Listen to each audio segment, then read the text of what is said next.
Hello friends, Shri હરી રસોઈમાં તમારું સ્વાગત છે। તો આજે આપણે બનાવીશું લીલી તુવેરનું શાક। આ શાક માત્ર 15 મિનિટમાં જ બનીને તૈયાર થઈ જશે। આ શાક ખૂબ જ ટેસ્ટી અને હેલ્ધી એવું બને છે, તમે ઊંધિયાને પણ ભૂલી જશો। તો ચાલો બનાવવાનું શરૂ કરીએ। તેના માટે તુવેરને ફોલી આ રીતે 1 કપ દાણા લીધા છે। હવે પ્રેશર કુકરમાં 3 સ્પૂન તેલ એડ કરીશું। તેલ તમે ઓછું વધુ એડ કરી શકો છો। તેલ ગરમ થાય એટલે તેમાં અડધી સ્પૂન રાઈ, અડધી સ્પૂન જીરું, 1 પિંચ હિંગ એડ કરીશું। રાઈ જીરું તતડે એટલે તેમાં લાલ સૂકા મરચાં, મીઠા લીમડાના પાન, તમાલપત્ર એડ કરીશું। હવે મોટી સાઈઝના 1 લીલા કાંદાને કટ કરેલો તેનો વ્હાઈટ ભાગ એડ કરીશું। લીલો કાંદો ન હોય તો તમે સૂકો કાંદો પણ એડ કરી શકો છો। તેના પાનના ભાગને આપણે પછી એડ કરીશું। હવે 2 મિનિટ જેવું કાંદાને સાતળી તેમાં આદુ, મરચાં, લસણની પેસ્ટ એડ કરીશું। આમાં તમે લીલું લસણ પણ એડ કરી શકો છો। હવે તુવેરના દાણા છૂટા ન રહે અને ઘટ એવી ગ્રેવી થાય તો તેના માટે 1 સ્પૂન ચણાના લોટને એડ કરીશું। હવે લોટને 2 મિનિટ જેવું શેકીશું એટલે લોટ સરસ એવો શેકાઈ જશે। આ શાકમાં તમે શીંગના દાણા, તલ અને ગાંઠિયાને ક્રશ કરી પણ એડ કરી શકો છો।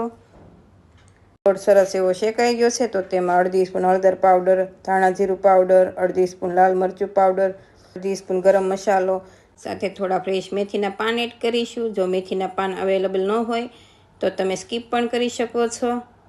હવે સ્વાદ પ્રમાણે મીઠું એડ કરી 2 મિનિટ જેવું સાતળીશું। મસાલો બળી ન જાય એટલે તેમાં થોડું પાણી એડ કરી 2 મિનિટ જેવું થવા દઈશું।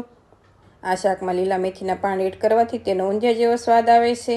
લીલા કાંદાના પાનનો ભાગ છે તે એડ કરી સાથે 2 ટમેટાની પ્યુરી એડ કરીશું। જો તમારે પ્યુરી ન બનાવી હોય તો ઝીણા એવા ક્રશ કરી લેવાના, તે પણ તમે એડ કરી શકો છો। ખટાશ અને ગળિયાનું બેલેન્સ રહે તે માટે થોડો ગોળ એડ કરીશું। ગોળની જગ્યાએ તમે ખાંડ પણ એડ કરી શકો છો। હવે 1 મિનિટ જેવું થવા દઈ ગ્રેવીમાં થોડું તેલ અલગ દેખાવા લાગે એટલે તેમાંથી 1 કપ તુવેરના દાણા એડ કરીશું।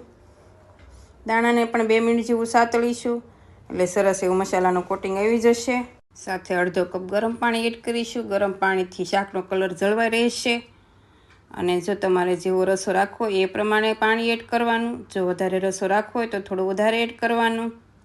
હવે ગેસની ફ્લેમ મીડિયમ રાખી 3 વિસલ થવા દઈશું। 3 વિસલ થઈ જાય અને પ્રેશર નીકળી જાય એટલે આપણે ચેક કરી લઈશું। તો તમે જોઈ શકો છો શાક સરસ એવું કૂક થઈ ગયું। તમારે તુવેરનો દાણો લઈ પ્રેસ કરી લેવાનો, એકદમ સોફ્ટ એવો થઈ જવો જોઈએ।